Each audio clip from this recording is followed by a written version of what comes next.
Dear students, welcome to social science class. Okay, it's our first class in this new academic year. I hope everyone is safe in your home. Okay, നമ്മുടെ ആദ്യത്തെ social സയൻസിൻ്റെ ആദ്യത്തെ ക്ലാസ്സിലോട്ട് കടക്കുകയാണ്. നമുക്കറിയാം അല്ലേ, നമ്മൾ 5ാം ക്ലാസ്സിൽ സോഷ്യൽ സയൻസ് നമ്മൾ പഠിച്ചിട്ടുണ്ട്. അപ്പോൾ 5ാം ക്ലാസ്സിൽ സോഷ്യൽ സയൻസിൻ്റെ കുറച്ച് ബേസിക് കാര്യങ്ങളാണ് നിങ്ങളെ പഠിപ്പിച്ചിട്ടുള്ളത്. ഇപ്പോൾ നമ്മൾ 6ാം ക്ലാസ്സിലോട്ട് ജയിച്ചിരിക്കുന്നു. 6ാം ക്ലാസ്സിൽ നമ്മൾ സോഷ്യൽ സയൻസ് കുറച്ചും കൂടി ഡീപ്പായിട്ട് നമ്മൾ പഠിക്കുന്നുണ്ട്. അതുകൊണ്ട് എനിക്ക് നിങ്ങളെ ബോധിപ്പിക്കാനുള്ളത്, അല്ലെങ്കിൽ എനിക്ക് അറിയിക്കാനുള്ളത്, സോഷ്യൽ സയൻസ് എന്ന് പറയുന്ന സബ്ജക്റ്റ് അത് മനസ്സിലാക്കണമെങ്കിൽ വളരെ ശ്രദ്ധ വേണം. നല്ലതുപോലെ എഴുതണം, നല്ലതുപോലെ വായിക്കണം. കാരണം സോഷ്യൽ സയൻസിന് പലപ്പോഴും ഹിസ്റ്ററി കടന്നു വരാറുണ്ട്. ജോഗ്രഫി പോലെയുള്ള സബ്ജക്റ്റ് ആണെങ്കിൽ എന്ത് ചെയ്യാം, കുറച്ച് ഐഡിയ മതി. പക്ഷെ ഹിസ്റ്ററി ആവുമ്പോൾ നമ്മൾ നല്ലതുപോലെ വായിക്കണം. ഹിസ്റ്ററി എന്ന് പറഞ്ഞാൽ എന്താ? ചരിത്രം. അപ്പൊ നമ്മൾ 5ാം ക്ലാസ്സിൽ ഫസ്റ്റ് ചാപ്റ്റർ അല്ലേ, ടു ദി ഹിസ്റ്ററി, ചരിത്രത്തിലേക്ക് എന്ന് പറയുന്ന പാഠഭാഗം നമ്മൾ പഠിച്ചിട്ടുണ്ട്. അപ്പൊ നമ്മൾ ഹിസ്റ്റോറിക് പീരീഡും പ്രീ ഹിസ്റ്റോറിക് പീരീഡും ഒക്കെ നമ്മൾ പഠിച്ചതാണ്. അപ്പൊ നമ്മളിപ്പോൾ 6ാം ക്ലാസ്സിലോട്ട് വന്നു. 6ാം ക്ലാസ്സിൽ നമ്മൾ ചരിത്രം പഠിക്കുന്നത്, ഹിസ്റ്ററി പഠിക്കുന്നത് കുറച്ചും കൂടി മുന്നോട്ട് വന്ന വർഷങ്ങളാണ്. പ്രീ ഹിസ്റ്റോറിക് പീരീഡിൽ നിന്നും ഹിസ്റ്റോറിക് പീരീഡിൽ നിന്നും കുറച്ചും കൂടി മുന്നോട്ട് വന്നിട്ടുള്ള കാലഘട്ടത്തെ കുറിച്ചാണ് നമ്മൾ 6ാം ക്ലാസ്സിൽ പഠിക്കുന്നത്. അപ്പോൾ ചാപ്റ്ററിലോട്ട് നമുക്ക് കടക്കാം. ചാപ്റ്ററിന്റെ പേരൊന്ന് നോക്കിക്കേ നിങ്ങൾ. മിഡീവിയൽ ഇന്ത്യ, മധ്യകാല ഇന്ത്യയെ കുറിച്ചാണ്. മധ്യകാല ഇന്ത്യയെ കുറിച്ചാണ് നമ്മൾ പഠിക്കാൻ പോകുന്നത്. ദ സെന്റേഴ്സ് ഓഫ് പവർ, അധികാര കേന്ദ്രങ്ങൾ. അതായത് മിഡീവിയൽ പീരീഡിൽ, മധ്യകാലങ്ങളിൽ ഇന്ത്യയിൽ ഭരിച്ചിരുന്ന ചില ഭരണ നേതാക്കളെ കുറിച്ച്, അല്ലെങ്കിൽ ചില രാജവംശങ്ങളെ കുറിച്ചും അവരുടെ ഭരണത്തെക്കുറിച്ചും ഒക്കെയാണ് ഈ ചാപ്റ്ററിൽ പറയുന്നത്. ആദ്യത്തെ chapter medieval India, the centres of power. നിങ്ങൾ മുഗൾ ഭരണത്തെ കുറിച്ച് കേട്ടിട്ടില്ലേ? സൽത്തനത്ത് ഭരണത്തെ കുറിച്ച് കേട്ടിട്ടില്ലേ? ചോള രാജാക്കന്മാരെ കുറിച്ച്, ചേര രാജാക്കന്മാരെ കുറിച്ച് അല്ലേ? അങ്ങനെ ഒരുപാട് രാജവംശങ്ങൾ ഇന്ത്യയിൽ ഭരിച്ചിരുന്നു. അവരൊക്കെ കുറിച്ച് നമ്മൾ പഠിക്കാൻ പോവുകയാണ്. അത് ഈ ചാപ്റ്ററിലൂടെയാണ് നമ്മൾ പഠിക്കുന്നത്. ഒക്കെ നോക്കാം, നമുക്ക് പഠിച്ചെടുക്കാം. ഓക്കെ, നമ്മൾ ചാപ്റ്ററിലോട്ട് കടക്കുന്നു. ചാപ്റ്ററിലോട്ട് കടന്നാൽ ഓക്കെ, ടൈറ്റിൽ നമ്മൾ ഓൾറെഡി പറഞ്ഞു, ഇത് മിഡീവിയൽ ഇന്ത്യ. അപ്പോൾ മൈൻഡിലോട്ട് നമ്മൾ കയറ്റി വെക്കണം. എന്തിനെ കുറിച്ചാണ് പറയുന്നത്? മിഡീവിയൽ പീരീഡിനെ കുറിച്ചാണ് പറയുന്നത്. മോഡേൺ പീരീഡ് അല്ല. മോഡേൺ പീരീഡ് എന്ന് പറഞ്ഞാൽ നമ്മുടെ ഇപ്പോഴത്തെ ഇന്ത്യ, ഇപ്പോഴത്തെ പീരീഡ് അല്ല. എന്ത്? മിഡീവിയൽ പീരീഡാണ്. ഓക്കെ, മിഡീവിയൽ പീരീഡിനെ കുറിച്ചാണ് നമ്മൾ പറയാൻ പോകുന്നത്. അപ്പോൾ മിഡീവിയൽ പീരീഡ് എന്ന് ഉദ്ദേശിക്കുന്നത് എന്താ? ഒന്ന് ആൻഷ്യന്റ് പീരീഡ് ഉണ്ട് അല്ലേ? പീരീഡുകളെ നമ്മൾ 3ആയിട്ട് പഠിക്കും. ചാപ്റ്ററിന്റെ തുടക്കത്തിൽ ഒരു ഡിസ്ക്രിപ്ഷൻ. എന്താണത്? എല്ലാവരും വായിക്കണം. ഓക്കെ, ഒന്ന് വായിച്ചു നോക്കൂ. Friends, I am the river Yamuna. കൂട്ടുകാരെ, ഞാനാണ്. ആരാണ്? എൻ്റെ പേരെന്താ? റിവർ യമുന. എന്താ റിവർ എന്ന് പറഞ്ഞാല്? നദി. യമുന നദിയാണ് ഞാൻ. അപ്പൊ ഇന്ത്യയിലൂടെ ഒഴുകുന്ന ഒരു പ്രശസ്തമായിട്ടുള്ള ഒരു നദിയാണ് ഏത്? യമുന നദി. നിങ്ങൾ കേട്ടിട്ടുണ്ടായിരിക്കും, ഇതിനു മുമ്പൊക്കെ കേട്ടിട്ടുണ്ടായിരിക്കും. Hi friends, I am the river Yamuna. Okay, you might have heard of me. നിങ്ങൾ എന്നെ കുറിച്ച് കേട്ടിട്ടുണ്ടോ? I am one of the tributaries of the Ganga. Ganga നദിയുടെ ഒരു ട്രിബ്യൂട്ടറി ആണ്. എന്താ ട്രിബ്യൂട്ടറി എന്ന് പറഞ്ഞാൽ ഒരു പോഷക നദിയാണ്. ഏത്? യമുന. എന്താ പോഷക നദി എന്ന് പറഞ്ഞാൽ? ഗംഗ എന്ന് പറയുന്ന ഇന്ത്യയിലെ ഏറ്റവും നീളം കൂടിയ അല്ലെങ്കിൽ ഏറ്റവും വലിയ നദി ഏതാണ്? ഗംഗാ നദിയാണ് ഇന്ത്യയിലൂടെ ഒഴുകുന്നതിൽ. അപ്പോൾ ഇന്ത്യയിലൂടെ ഒഴുകുന്നതിൽ ഗംഗാ നദി ഏറ്റവും വലിയ നദിയാകുമ്പോൾ യമുന ആ ഗംഗയിൽ നിന്ന് വേർതിരിഞ്ഞൊഴുകുന്ന മറ്റൊരു നദിയാണ്. ഏത്? യമുന. ഓക്കെ, മനസ്സിലായോ? ഓക്കെ, ഞാൻ പറഞ്ഞുതരാം. അപ്പോൾ ഗംഗാ നദി ഇതാണ്. ഇപ്പോൾ ഗംഗാ നദി, ഗംഗാ നദിയാണ്. ഞാൻ വരയ്ക്കുന്നു Ganga river. Okay, Ganga river ആണിത്. ഞാൻ വരച്ചു.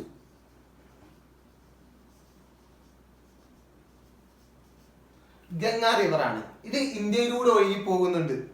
ഗംഗാ റിവർ ഇന്ത്യയിലൂടെ ഒഴുകി പോകുന്നുണ്ട്. അപ്പൊ ഈ ഗംഗാ റിവറിനെ കുറിച്ചല്ല നമ്മൾ യമുന നദിയെ കുറിച്ചാണ് പറയുന്നത്.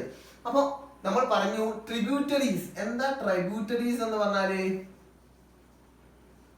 ട്രിബ്യൂട്ടറീസ് പറഞ്ഞാൽ പോഷക നദി. പോഷക നദിയാണ്. ഇതിന്റെ അർത്ഥം എന്താണെന്ന് വെച്ചാൽ, ഇതെന്താന്ന് മനസ്സിലാക്കുന്ന വെച്ചാൽ, ഈ ഗംഗയുടെ ഭാഗങ്ങളിൽ നിന്ന് നമ്മുടെ വേറൊരു നദി വരുന്നു. ആ നദി എങ്ങോട്ട് മിങ്കിളാവുന്നു? യമുനയിലോട്ട്. കണ്ടോ? ഇങ്ങനെ ഒഴുകുന്ന ഒരു നദിയാണ് ഏത്?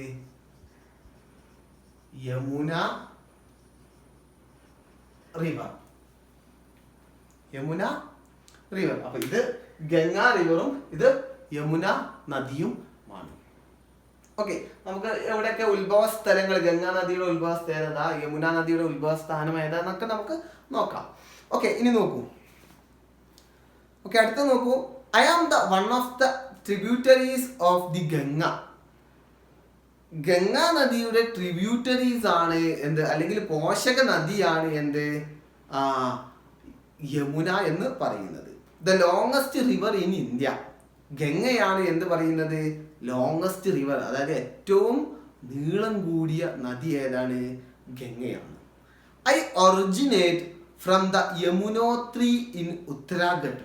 ഉത്തരാഖണ്ഡിലെ യമുനോത്രി എന്ന് പറയുന്ന സ്ഥലത്ത് നിന്നാണ് ഞാൻ ഉത്ഭവിക്കുന്നത്. I originate from the Yamunotri in Uttarakhand. Uttarakhand എന്ന് പറയുന്ന പ്രദേശത്ത് നിന്ന് എന്ന് പറയുന്ന ആ സ്ഥലത്ത് നിന്നാണ് ഞാൻ എന്ത് പറയുന്നത്? ഉത്ഭവിക്കുന്നത്. ഒറിജിനേറ്റ് ചെയ്യുക എന്ന് പറഞ്ഞാൽ ഉത്ഭവിക്കുക. അവിടുന്ന് ഉത്ഭവിച്ച് എവിടേക്ക് വീണ്ടും പതിക്കുന്നുണ്ട്?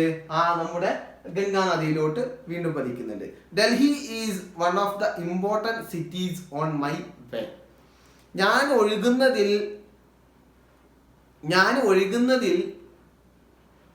ഒഴുകുന്ന തീരങ്ങളിലെ അടുത്താണ് എന്ത്? നമ്മുടെ ഡൽഹി എന്ന് പറയുന്ന നമ്മുടെ ക്യാപിറ്റൽ ആയിട്ടുള്ള, ഇന്ത്യയുടെ ക്യാപിറ്റൽ ആയിട്ടുള്ള ഡൽഹി സിറ്റുവേറ്റഡ് ആയിട്ടുള്ളത്. അപ്പോൾ Delhi is one of the important cities on my വേ. എൻ്റെ വഴിയിലുള്ള ഏറ്റവും പ്രധാനപ്പെട്ട ഒരു സിറ്റിയാണ് ഏത്? ഡൽഹി. അപ്പോൾ ഡൽഹിയെ കുറിച്ച് നിങ്ങളോട് ഞാൻ പറഞ്ഞു തരേണ്ട. നിങ്ങൾക്ക് എല്ലാവർക്കും അറിയാം, ഡൽഹിയിൽ ഒരുപാട് എന്തുണ്ട്? ഒരുപാട് മോണുമെന്റ്സ് ഉണ്ട്. ഒരുപാട് ഡിഫറെൻ്റ് ആയിട്ടുള്ള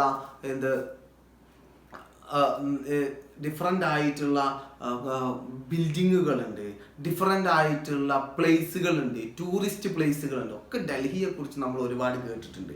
ഓക്കെ, അതിൽ ഇമ്പോർട്ടൻ്റ് ആയിട്ടുള്ള പറയുന്നു the Qutub Minar, the iron pillar of Mehrauli, the Jama Masjid, Red fort, India Gate. Many such majestic historical monuments can be found here. അപ്പോൾ ഒരുപാട് ഇതേപോലത്തെ വൈവിധ്യപൂർണമായിട്ടുള്ള ഹിസ്റ്റോറിക്കൽ മോണുമെന്റ്, ചരിത്രപരമായിട്ടുള്ള സ്മാരകങ്ങൾ എവിടെ കാണാം? ഡൽഹിയിൽ കാണാം. Delhi has witnessed the rise and fall of several dynasties. അപ്പോൾ ഡൽഹി ഒരുപാട് വിറ്റ്നസ് ആയിട്ടുണ്ട്. വിറ്റ്നസ് കാരണം ആ സാക്ഷ്യം വഹിച്ചിട്ടുണ്ട്. എന്തിന് സാക്ഷ്യം വഹിക്കുക? ദ റൈസ് ആൻഡ് ഫാൾ, ആ ഉയർച്ചക്കും അതുപോലെ താഴ്ചക്കും. റൈസ് ചെയ്യുക എന്ന് പറഞ്ഞാൽ എന്താ? ഉയരുക. ഫാൾ ചെയ്യുക എന്ന് പറഞ്ഞാല് താഴുക. അപ്പൊ ഉയർച്ചക്കും താഴ്ചക്കും ഒക്കെ ഡൽഹി സാക്ഷ്യം വഹിച്ചിട്ടുണ്ട്. ആരുടെ? സെവറൽ ഡൈനാസ്റ്റീസ്, ഒരുപാട് ഡൈനാസ്റ്റികളുടെ. ഡൈനാസ്റ്റീസ് എന്ന് പറഞ്ഞാൽ രാജവംശങ്ങൾ. അപ്പോൾ ഒരുപാട് രാജവംശങ്ങൾ ഡൽഹിയിൽ എന്തായിട്ടുണ്ട്? നല്ലതുപോലെ വളർന്നു വന്നിട്ടുണ്ട്, അതുപോലെ താഴ്ന്നു പോയിട്ടുമുണ്ട്. അതാണ് ആ പോയിന്റിന് അർത്ഥം. ഓക്കെ, അപ്പൊ ഒന്നും കൂടി ഞാൻ വായിച്ചു തരാം മക്കളെ. ഫ്രണ്ട്സ്, കൂട്ടുകാരെ, I am the river Yamuna. ഞാനാണ് എന്ത്? യമുന നദി. You might have heard of me. നിങ്ങൾ എന്നെ കുറിച്ച് കേട്ടിട്ടുണ്ടായിരിക്കും. Okay, I am one of the tributaries of the Ganga. ഗംഗയുടെ ഒരു പോഷക നദിയാണ് ആര്? യമുന എന്ന് പറയുന്ന ഞാൻ. Okay, the longest river in India. Ganga എന്ന് പറയുന്നത് എന്താ? The longest river in India. ഇന്ത്യയിലെ ഏറ്റവും നീളം കൂടിയ നദിയാണ് ഏത്? ഗംഗ എന്ന് പറയുന്നത്. I originate from the Yamunotri in Uttarakhand. ഉത്തരാഖണ്ഡിലെ യമുനോത്രി തീരങ്ങളിൽ നിന്നാണ് ഞാൻ ഉത്ഭവിക്കുന്നത്. Delhi is one of the important cities on my way. ഡൽഹിയാണ് ഞാൻ ഒഴുകിപ്പോകുന്ന തീരത്തുള്ള ഒരു വലിയ നഗരമാണ് ഏത്? Delhi. Okay, the Qutub Minar, the iron pillar of Mehrauli, the Jama Masjid, the red fort, India gate, many such majestic historical monuments can be found here. അപ്പൊ ഡൽഹിയിൽ ഒരുപാട് ഹിസ്റ്റോറിക്കൽ മോണുമെന്റ്, ചരിത്രപരമായിട്ടുള്ള സ്മാരകങ്ങൾ നമുക്ക് കാണാൻ സാധിക്കും. കുതുബ് മിനാർ ഉണ്ട്, ജുമാ മസ്ജിദ് ഉണ്ട്, അതുപോലെ അയൺ പില്ലർ ഉണ്ട്, അതുപോലെ റെഡ് ഫോർട്ട്, ഇന്ത്യ ഗേറ്റ്, ഇങ്ങനെ ഒരുപാട് ഹിസ്റ്റോറിക്കൽ മോണുമെന്റ്സ് നമുക്ക് കാണാൻ സാധിക്കും. Okay, the Delhi has witnessed the rise and fall of several dynasties. അപ്പൊ ഡൽഹി എന്തിന് സാക്ഷ്യം വഹിച്ചിട്ടുണ്ട്? ഒരുപാട് രാജവംശങ്ങളുടെ ഉയർച്ചക്കും താഴ്ചക്കും ഒക്കെ സാക്ഷ്യം വഹിച്ചിട്ടുള്ള ഒരു പ്രദേശമാണ് ഏത്? ഒരു സിറ്റിയാണ്. ഇവിടെ വീണ്ടും ഞാൻ എന്ത് ചെയ്യുന്നു? ഇതൊക്കെ ഒന്ന് വായിക്കുന്നു. അപ്പൊ ആ ഡിസ്ക്രിപ്ഷനിൽ നമുക്ക് ഒരുപാട് കാര്യങ്ങൾ പഠിക്കാനുണ്ട്. ഈ ഒരു ഡിസ്ക്രിപ്ഷനിൽ നമുക്ക് ഒരുപാട് കാര്യങ്ങൾ പഠിക്കാനുണ്ട്. ആദ്യം നോക്കാം. ഞാൻ എന്ത് ചെയ്യുന്നു? ഡൽഹിയുടെ ഒരു കാര്യങ്ങളാണ് നമ്മൾ പഠിച്ചു വന്നത്. ഡൽഹി, ഓക്കെ, അല്ല, ഡൽഹിയെ കുറിച്ച് പറയുന്നുണ്ട്. അതുപോലെ യമുന നദി, അല്ലേ? Yamuna river. Okay, Yamuna river എവിടെ നിന്നാണ് ഒറിജിൻ ചെയ്യുന്നത്? ഇറ്റ് ഈസ് ഒറിജിൻ ഫ്രം എവിടെ നിന്നാ? യമുന റിവർ ഒറിജിൻ ഫ്രം, പറയൂ, Yamunotri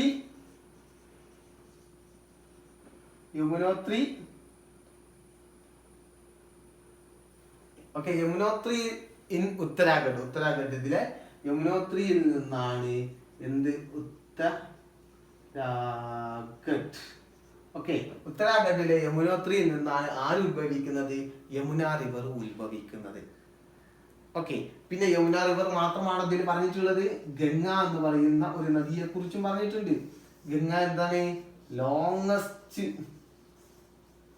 longest river in India.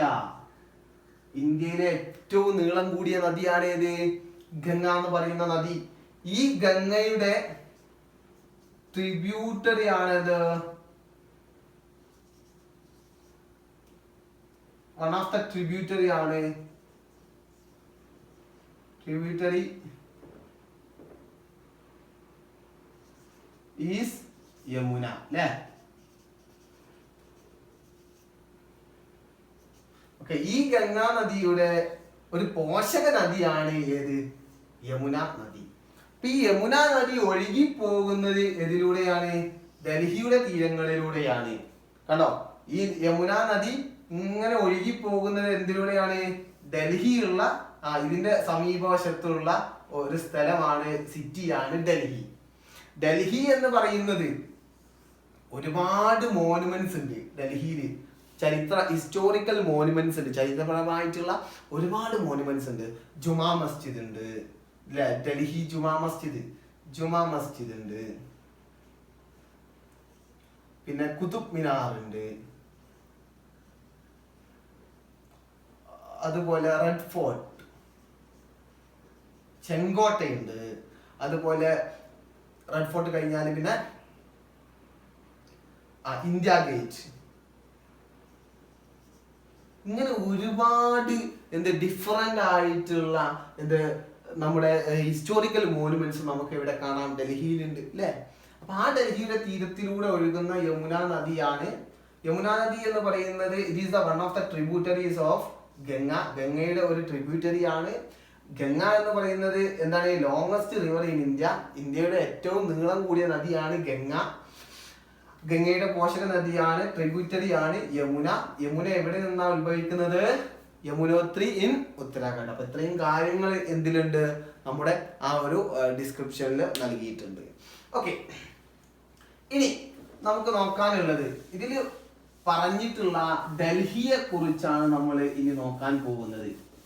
Delhi. Okay, ഈ ഡൽഹി യമുന നദി ഒഴുകി പോകുന്ന ഡൽഹിയെ കുറിച്ച് നമ്മൾ നോക്കാൻ പോകുന്നു. ഓക്കെ, ഡൽഹിയെ കുറിച്ചാണ് നോക്കുന്നത്. അപ്പൊ ഡൽഹിയെ കുറിച്ച് നോക്കുന്നതിന് മുമ്പ് ഞാൻ എന്ത് ചെയ്യുന്നു? ഇന്ത്യന്റെ മാപ്പ് ഞാൻ വരയ്ക്കട്ടെ. എനിക്ക് വലിയ ഒരു പ്രതീക്ഷ ഒന്നുമില്ല നല്ലതാവും എന്നുള്ള.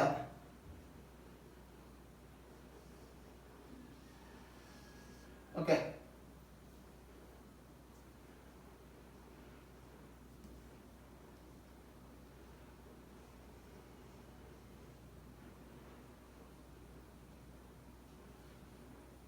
ജമ്മു കാശ്മീർ കേട്ടോ. സ്ഥലം ഇല്ലാത്തോണ്ടാണ് ഞാൻ ചെറുതാക്കുന്നത്. അതായത് എനിക്ക് വരയ്ക്കാൻ അറിയാനിട്ടൊന്നല്ല. ഞാനൊക്കെ അടിപൊളി വര കണ്ട, ഇങ്ങനെ വരയ്ക്കുന്നു. ഇതൊക്കെ ഒന്ന് ജസ്റ്റ് ഒന്ന് വെച്ചതാ. ഓക്കെ, സ്ഥലം ഇല്ലായിട്ടാണ്. അപ്പൊ നോക്കാം, ഏകദേശം ഇന്ത്യയുടെ മാപ്പ് ആയിട്ടുണ്ട്. അപ്പൊ ഇന്ത്യയുടെ ഉള്ള ഒരു ഡൽഹിയെ കുറിച്ച്, ഇന്ത്യയുടെ ക്യാപിറ്റൽ ആണ് ഡൽഹി എന്ന് നമുക്കറിയാം. ഏകദേശം ഈ ഒരു ഭാഗത്തായിട്ട് വരും. ഓക്കെ, അപ്പോ ഞാൻ ഇന്ത്യയുടെ ഒരു ഭൂപടം ഇവിടെ വരച്ചു വെച്ചു. ജസ്റ്റ് ഇന്ത്യയുടെ ഭൂപടം കുറച്ച് വീർത്തിട്ടുണ്ടെന്ന് ഞാൻ പറഞ്ഞു. ഓക്കെ, അപ്പൊ ഏകദേശം ആയിട്ടുണ്ട്. നിങ്ങൾ ഇന്ത്യയുടെ ഭൂപടമാണെന്ന് മനസ്സിൽ വിചാരിക്കുക. അപ്പൊ നമ്മൾ നോക്കുന്നത് ഡൽഹിയാണ്. ഡൽഹിയുടെ ടോപ്പോഗ്രഫിക്കൽ ഫീച്ചേഴ്സ് ആണ് നമ്മൾ നോക്കാൻ പോകുന്നത്. ഡൽഹിയുടെ ടോപ്പോഗ്രഫിക്കൽ ഫീച്ചേഴ്സ് ആണ് നമ്മൾ നോക്കാൻ പോകുന്നത്. എന്താണ് നോക്കുന്നത്? ടോപ്പോഗ്രഫിക്കൽ ഫീച്ചേഴ്സ് ഓഫ്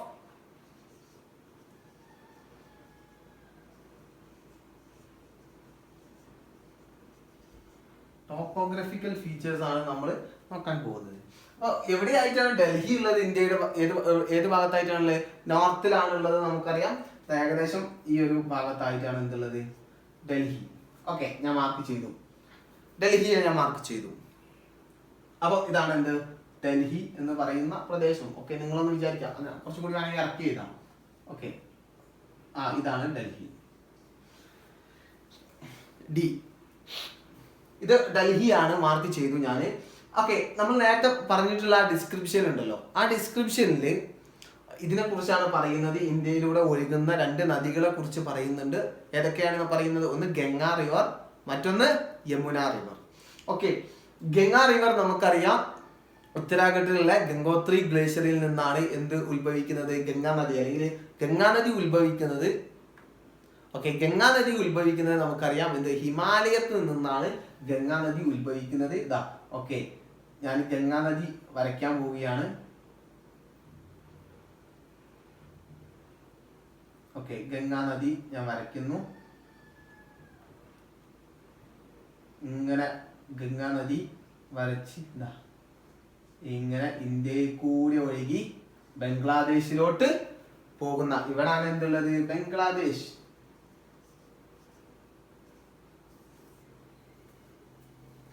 ഓക്കെ, അപ്പൊ ബംഗ്ലാദേശിലോട്ട് ഒഴുകി പോകുന്ന ഒരു നദിയാണ് ഏത്? ഗംഗാ റിവർ. ഇതാണ് ഗംഗാ റിവർ. അപ്പൊ ഞാൻ നേരത്തെ ഒരു റിവറിന്റെ ചിത്രം വരച്ചില്ലേ? ഗംഗാ റിവറിന്റെ അവിടുന്ന് ഉത്ഭവിച്ച് ഉത്തരാഖണ്ഡിലെ യമുനോത്രി മലനിരകളിൽ നിന്ന് ഉത്ഭവിച്ച് എങ്ങോട്ട് പതിയുന്ന? ഗംഗയിലോട്ട് വീണ്ടും പതിയുന്ന നദി ഏതാണ്? യമുന അല്ലെ? അപ്പൊ ഉത്തരാഖണ്ഡ് എന്ന് പറയുന്നത് നമുക്കറിയാം ഡൽഹിയുടെ ഏറ്റവും മുകളിൽ ഭാഗത്താണ്. ഡൽഹിയുടെ ഈ ഒരു ഭാഗത്താണ് ഉത്തരാഖണ്ഡ് ഉള്ളത്. അപ്പൊ ഉത്തരാഖണ്ഡിന്റെ ഇവിടുന്ന് യമുനോത്രി ഗ്ലേഷ്യർ, യമുനോത്രിയുടെ തീരങ്ങളിൽ നിന്ന് ഉത്ഭവിച്ച് നമുക്ക് ഡൽഹിയുടെ തീരത്തോട് കൂടി ഒഴുകി ഇങ്ങനെ ഈ ഭാഗത്ത് കൂടി ഒഴുകി ഗംഗയിലോട്ട് എത്തും. അപ്പൊ ഇതാണ് ഏത് നമ്മുടെ Yamuna river. Okay, Yamuna river മനസ്സിലായില്ലേ? ഓക്കെ, അപ്പൊ ഇവിടെ ഇതില് ഹിമാലയൻ മലനിരകൾ എവിടെ നിങ്ങൾക്കറിയോ? ഹിമാലയൻ മലനിരകള്, ഹിമാലയൻ റേഞ്ച് എവിടെയായിരിക്കും? ഈ ഒരു ഭാഗത്താണ് ഹിമാലയ ഉള്ളത്. ഓക്കെ, എന്ത് വലിയ വലിയ ലോകത്തിലെ തന്നെ ഏറ്റവും ഉയരം കൂടിയ മലനിരകള് ഉള്ള പ്രദേശമാണ് ഇത് ഹിമാലയ. ഓക്കെ, ഇതാണ് ഹിമാലയ. ആ ഹിമാലയത്തിന് താഴെ ആയിട്ടുള്ള ഇങ്ങനത്തെ ഈ ഒരു പ്രദേശമാണ് ഏത് നമ്മുടെ ഡൽഹിയൊക്കെ അടങ്ങുന്ന ഒരു പ്രദേശമാണ് ഇൻഡോ ഗാൻജറ്റിക് പ്ലെയിൻ എന്ന് പറഞ്ഞാൽ. ഇൻഡോ ഗാൻജറ്റിക് പ്ലെയിൻ, അതായത് ഹിമാലയത്തിന്റെ താഴെയുള്ള പ്ലെയിൻ ആയിട്ടുള്ള സ്ഥലമാണ് ഇത് Indo Gangetic plain. Okay, Indo Gangetic plain. അപ്പോൾ ഇൻഡോ ഗാൻജറ്റിക് പ്ലെയിൻ ഉണ്ട്, യമുന റിവർ ഉണ്ട്, ഗംഗാ റിവർ. ഓക്കെ, ഇതൊക്കെ എന്തുമായിട്ട് ബന്ധപ്പെട്ടതാണ്? ഡൽഹിയുമായിട്ട് ബന്ധപ്പെട്ട സവിശേഷതകളാണ്. പിന്നെ അത് മാത്രമല്ല, ഒരു മൗണ്ടെയിൻ റേഞ്ച് ഇവിടെ ഡൽഹിക്ക് നേരെ ഇപ്പുറത്ത് രാജസ്ഥാനിൽ, ഇതാണ് രാജസ്ഥാൻ. ഓക്കെ, ഇതാണ് രാജസ്ഥാൻ. രാജസ്ഥാനിൽ എന്തുമുണ്ട്? ഒരു മൗണ്ടെയിൻ റേഞ്ച് ഉണ്ട്. ഇതാണ് മൗണ്ടെയിൻ റേഞ്ച്, ഒരു മൗണ്ടെയിൻ റേഞ്ച്. ഇതിന്റെ പേരാണ് Aravalli mountain range. Aravalli mountain range. Okay, Aravalli mountain range എവിടെയാണുള്ളത്? രാജസ്ഥാന് ഡൽഹിയുടെ ഹരിയാന, ഇവിടെ കേട്ടോ ഞാൻ വരച്ചത്, ഹരിയാനയിൽ നിന്ന് തുടങ്ങി ഹരിയാനയുടെ സൗത്ത് പാർട്ടിലൂടെ വന്ന് ഇങ്ങനെ ഗുജറാത്തിലോട്ട് എത്തി നിൽക്കുന്ന വലിയൊരു മലനിരയാണ് ഏത്? Aravalli mountain range. അപ്പോൾ ആരവല്ലി മൗണ്ടെയിൻ റേഞ്ച് എവിടെയുണ്ട്? ഈ ഭാഗത്തായിട്ട് ഉണ്ട് കേട്ടോ. ഓക്കെ, ഇതിന് ഞാൻ ചെരിച്ചു വരയ്ക്കുക, ഇങ്ങനെയാണ് വരിക. ഓക്കെ, ഇങ്ങനെയാണ് വരിക. എന്ത് ഈ മൗണ്ടെയിൻ റേഞ്ച് ഇങ്ങനെയാണ് വരിക. അപ്പൊ ഇതാണ് ഹരിയാന സൗത്ത് പാർട്ടിലൂടെ വന്ന് ഗുജറാത്തിലോട്ട് എത്തി നിൽക്കുന്ന മൗണ്ടെയിൻ റേഞ്ച്, രാജസ്ഥാനിലൂടെ കടന്നു പോകുന്ന മൗണ്ടെയിൻ റേഞ്ച്, അതാണ് ഏത്? Aravalli mountain range. അപ്പൊ ഇത്രയും ടോപ്പോഗ്രാഫിക്കൽ ഫീച്ചേഴ്സ് എവിടെ കാണാം നമുക്ക്? നമ്മുടെ ടെക്സ്റ്റ് ബുക്കിൽ ഒരു മാപ്പ് ഉണ്ട്, ഇന്ത്യയുടെ മാപ്പ് ഉണ്ട്, അതിൽ ഇതൊക്കെ കാണാം നമുക്ക്. ഗംഗാ റിവർ ഉണ്ട് അല്ലേ? ഗംഗാ റിവർ ഉണ്ട്. ഗംഗാ റിവർ എവിടെ നിന്നാണ് ഒറിജിൻ ചെയ്യുന്നത്? ഗംഗോത്രി ഹിമാലയത്തിൽ നിന്നാണ്. ഓക്കെ, അങ്ങനെ എഴുതിയാൽ മതി. ഹിമാലയത്തിൽ നിന്നാണ്, ഹിമാലയൻ റേഞ്ചിൽ നിന്നാണ് എന്ത് ഉത്ഭവിക്കുന്നത്? നമ്മുടെ ഗംഗാ റിവർ ഉത്ഭവിക്കുന്നത്. ഈ ഗംഗാ റിവറിന്റെ ഒരു പോഷക നദിയായിട്ടുള്ള യമുന റിവർ ഉണ്ട് അല്ലെ? യമുന റിവർ ഉണ്ട്. ഇത് എവിടുന്ന ഉത്ഭവിക്കുന്നത്? ഒറിജിൻ ചെയ്യുന്നത്? It is origin from Yamunotri from ഉത്തരാഖണ്ഡിൽ നിന്നാണ് ഇത് ഉത്ഭവിക്കുന്നത്. പിന്നെ മറ്റൊരു ഇത് പറഞ്ഞു നമ്മൾ, എന്ത്? ഇൻഡോ ഗാൻജറ്റിക് പ്ലെയിൻ ഉണ്ട്. ഇൻഡോ ഗാൻജറ്റിക് പ്ലെയിൻ എന്ന് പറഞ്ഞാൽ എന്താ? പ്ലെയിൻ ആയിട്ടുള്ള സ്ഥലം, സമതലമായിട്ടുള്ള സ്ഥലം, അതായത് ഹിമാലയത്തിന്റെ താഴെയുള്ള പ്ലെയിൻ ആയിട്ടുള്ള പ്രദേശമാണ് ഇത് ഇൻഡോ ഗാൻജറ്റിക് പ്ലെയിൻ എന്ന് പറയുന്നത്. ഓക്കെ, പിന്നെ നമ്മൾ വേറൊരു മൗണ്ടെയിൻ റേഞ്ച് കൂടി പറഞ്ഞു. ഏത്? ആരവല്ലി മൗണ്ടെയിൻ റേഞ്ച് അല്ലെ? Aravalli mountain range. ഇതൊക്കെ എന്തിനെ ചുറ്റിപ്പറ്റി കിടക്കുന്നതാണ്? ഇതൊക്കെ ഡൽഹിയെ ചുറ്റിപ്പറ്റി കിടക്കുന്ന ഓരോ പ്രധാനപ്പെട്ട സംഭവങ്ങളാണ്, അല്ലെങ്കിൽ പ്രധാനപ്പെട്ട എന്താണ് ഏത് ടോപ്പോഗ്രാഫിക്കൽ ഫീച്ചേഴ്സ് ആണ്. ഓക്കെ, ഡൽഹിയുമായിട്ട് ചുറ്റപ്പെട്ട് പഠിക്കുന്ന ഒരു ഭൂമിശാസ്ത്രപരമായിട്ടുള്ള സവിശേഷതകളാണ് ടോപ്പോഗ്രാഫിക്കൽ ഫീച്ചേഴ്സ്. ഭൂമിശാസ്ത്രപരമായിട്ടുള്ള ഫീച്ചേഴ്സ് ആണ് Ganga river, Yamuna river, Indo Gangetic plain, Aravalli mountain range. Aravalli mountain range ഏതൊക്കെ സംസ്ഥാനത്ത് കൂടെ പോകുന്നുണ്ട്? South part of Haryana, Rajasthan, പിന്നെ ഗുജറാത്തിലോട്ടും എത്തുന്നുണ്ട്. അപ്പൊ രാജസ്ഥാനും south part of Haryana area മതി എല്ലാവരും ചോദിക്കുകയാണെങ്കിൽ. ഓക്കെ, അപ്പൊ ഇത്രയുമാണ് ഡൽഹിയുടെ ഒരു ടോപ്പോഗ്രഫിക്കൽ ഫീച്ചേഴ്സ്. ഓക്കെ, ഇതും കഴിഞ്ഞു. ഇനി നമ്മൾ ഒന്നുകൂടി നോക്കുന്നു. ഡൽഹിയെ കുറിച്ച് പറഞ്ഞു, ഡൽഹിന്റെ ചുറ്റുപാടിനെ കുറിച്ചുമൊക്കെ നമ്മൾ വ്യക്തമാക്കി. ഓക്കെ, അപ്പൊ നമ്മൾ മാപ്പില്, നമ്മുടെ ഇന്ത്യയുടെ മാപ്പില് എന്തോ കറക്റ്റായിട്ട് നമ്മൾ ഡൽഹിയെ മാർക്ക് ചെയ്തു.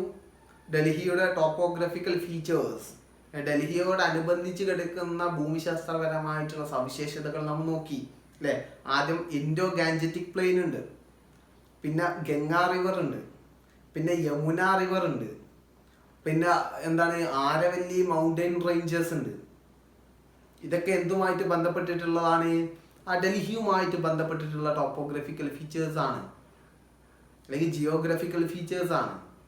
ഓക്കെ, ഇനി അതൊക്കെ ഓരോന്നും ഡൽഹിയെ എങ്ങനെ സ്വാധീനിക്കുന്നു എന്നുള്ളത് നമുക്ക് നോക്കാം. The Delhi is situated in Indo Gangetic plain. നമ്മൾ നേരത്തെ പറഞ്ഞിട്ടുള്ള ഇൻഡോ ഗാഞ്ചറ്റിക് പ്ലെയിനിലാണ് എന്ത് ഉള്ളത്? ഡൽഹി ഉള്ളത്. ഇൻഡോ ഗാഞ്ചറ്റിക് പ്ലെയിനിലാണ് ഡൽഹി സ്ഥിതി ചെയ്യുന്നത്. Okay, in Indo Gangetic plain we can see the fertile soil. നമുക്ക് ഈ ഒരു പ്രദേശത്ത്, ഇൻഡോ ഗാഞ്ചറ്റിക് പ്ലെയിൻ എന്ന് പറയുന്ന ആ ഒരു പ്രദേശത്ത് മുഴുവൻ എന്താണ്? ഫെർട്ടൈൽ സോയിലാണ്. ഫെർട്ടൈൽ സോയിൽ എന്ന നല്ല ഫലഭൂഷ്ഠതയുള്ള മണ്ണാണ്. ഫലഭൂഷ്ഠതയുള്ള മണ്ണിന്റെ പ്രത്യേകത എന്താ?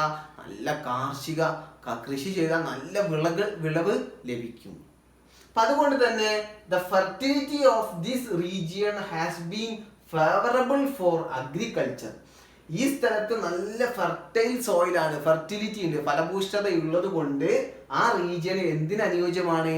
It is favourable for agriculture. അഗ്രികൾച്ചറിന്, കൃഷിക്ക് അനുയോജ്യമാണ്. പിന്നെ പറയുന്നു ആരവല്ലി മൗണ്ടൻ റേഞ്ച്. നമ്മൾ ഇവിടെ വരച്ച ഈ ഒരു ഭാഗത്തായിട്ട് വരച്ചിട്ടുള്ള ആരവല്ലി മൗണ്ടൻ റേഞ്ച്, ആരവല്ലി മലനിരകൾ എന്ത് സഹായിക്കുന്നു? It help Delhi. ഡൽഹി എങ്ങനെയാണ് സഹായിക്കുന്നത്? To resist the invasions of enemies. ശത്രുക്കളിൽ നിന്ന് ഡൽഹിയെ സംരക്ഷിക്കുന്നത് ആരാണ്? ഈ ആരവല്ലി മൗണ്ടൻ റേഞ്ചാണ്. എന്താ അദ്ദേഹം ആരവല്ലി മൗണ്ടൻ റേഞ്ച് വാളും പരിചയമായിട്ട് പോവോ? അല്ല, ആ ആരവല്ലി മൗണ്ടൻ റേഞ്ചുകളാ, വലിയ മലയും കുന്നുക. അപ്പൊ ശത്രുക്കൾക്ക് അതൊന്ന് ആ മലയും കുന്നും കടന്നു വരാൻ കഴിയില്ല, അത് ഡൽഹിയിലോട്ട് എത്താനേ കഴിയില്ല. അപ്പൊ അങ്ങനെ സഹായിക്കുന്നുണ്ട് ആര്? Aravalli mountain range. പിന്നെ ആരവല്ലി മൗണ്ടൻ റേഞ്ച് വലിയ മലയും കുന്നാന്ന് പറഞ്ഞേ, ആ മലയിൽ നിന്നുള്ള കുന്നുകളിൽ നിന്നുള്ളൊക്കെ വലിയ പാറകളും കല്ലുകളും ഒക്കെ ഉപയോഗിച്ചിട്ടാണ് ഡൽഹിയിൽ നമ്മൾ നേരത്തെ പറഞ്ഞിട്ടുള്ള ഒരുപാട് ഫോർട്ടുകളും ഒരുപാട് ബിൽഡിങ്ങുകളും ഇല്ലേ അല്ലേ, അതൊക്കെ ഉണ്ടാക്കിയിട്ടുള്ളത് ഏത് മൗണ്ടൻ റേഞ്ചിലെ കല്ലുകൾ ഉപയോഗിച്ചിട്ടാണ്? ആരവല്ലി മൗണ്ടൻ റേഞ്ചിലെ കല്ലുകൾ ഉപയോഗിച്ചിട്ടാണ്. The massive rocks of this region is used for the construction of forts and buildings.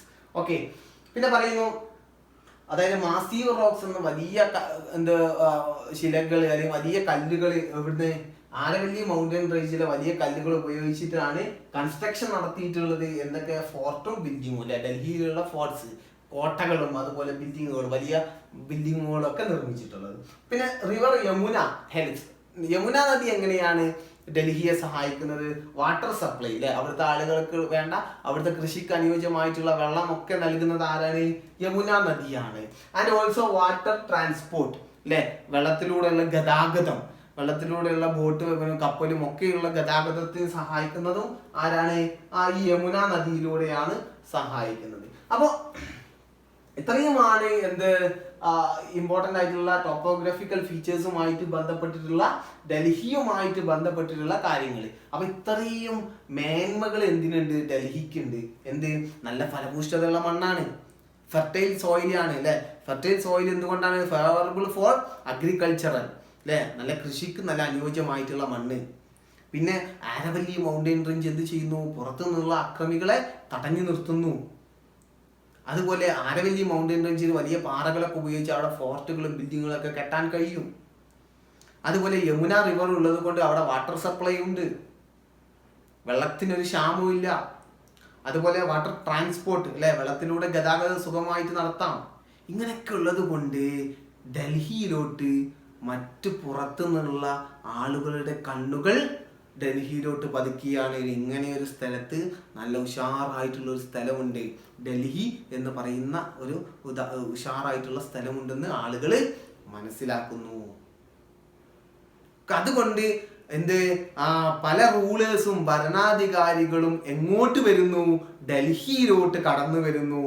അതുകൊണ്ട് പല റൂളേഴ്സ്, ഭരണാധികാരി, കിങ്സ്, രാജാക്കന്മാരും ഒക്കെ എങ്ങോട്ട് കടന്നു വരുന്നു? ഡൽഹിയിലോട്ട് കടന്നു വരുന്നു. അതിനെക്കുറിച്ചാണ് നമ്മൾ ചാപ്റ്ററിൽ പഠിക്കാൻ പോകുന്നത്. അപ്പൊ ഡൽഹിയുടെ പ്രത്യേകതകൾ നിങ്ങൾ മനസ്സിലാക്കിയിട്ടുണ്ടാവുമെന്ന് വിചാരിക്കുന്നു അല്ലേ? എല്ലാവരും ഞാൻ പറഞ്ഞിട്ട് നല്ല വിശദമായിട്ട് ഞാൻ പറഞ്ഞു തന്നിട്ടുണ്ട്. അപ്പോൾ ഇതൊക്കെ മനസ്സിലായിട്ടുണ്ടാവുമെന്ന് വിചാരിക്കുന്നു. ഡൽഹിയുടെ സവിശേഷതകൾ മനസ്സിലാക്കി. എന്തുകൊണ്ടാണ് രാജാക്കന്മാരും റൂളേഴ്സ്, ഭരണാധികാരികളും ഡൽഹിയെ അട്രാക്ട് ചെയ്തത്? They attracted Delhi.